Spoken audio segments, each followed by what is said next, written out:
the Perrigo company. This has been a success story, an Allegan success story that's really wonderful.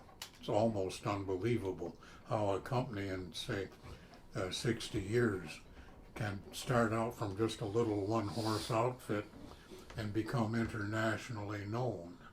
Perrigo specializes in health and beauty products. Now, there were a lot of these small companies around the United States that had formulas of their own that were good, especially health products. In their early days, they even used to sell opium and things. They'd package it and sell it because it was legal in those days. Perfectly proper, especially up north in the lumber camps. When they got a headache, they had a real headache.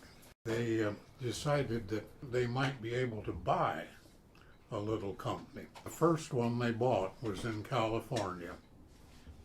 They bought a small company out there that had a line of beauty products. The main reason they bought the company was because they wanted the copyrights. They could manufacture that product here.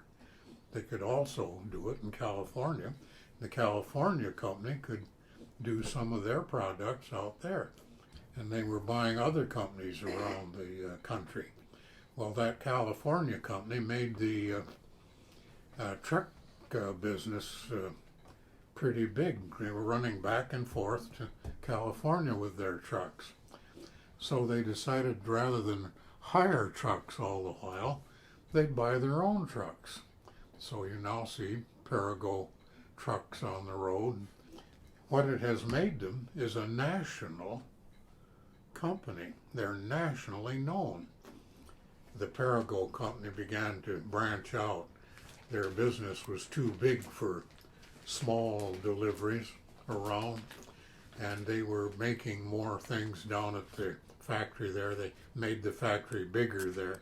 The original factory was just the brick part by the bridge. Then they put that next part on to store things. Now the Perrigos are no longer in the company. Binky Perrigo still works there, and they're glad to have him. But he's the last Perrigo to be down there. But the others are all over in the cemetery now. Well, the librarian isn't. I'm Ann Perrigo. I am the great-granddaughter of the founder of the L. Perrigo Company, Luther. And my grandfather, Harry, was also a former president of the L. Perrigo Company. I am living back in Allegan, and I am currently the director of the Allegan District Library.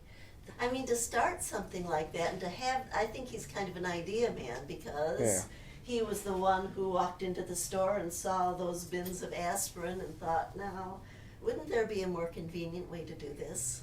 You know, or the gallon jug of cough syrup or cod liver oil or whatever, and think, maybe we could put those in smaller bottles, and by gum, maybe then we could slap a label on them and sell them. I am just so thankful that great-grandpa Luther decided to start his company here in Allegan, because where would we be without it? It's now, I guess, the biggest employer in town. It's really an important part of the community, and I think so many people in the community are proud of it.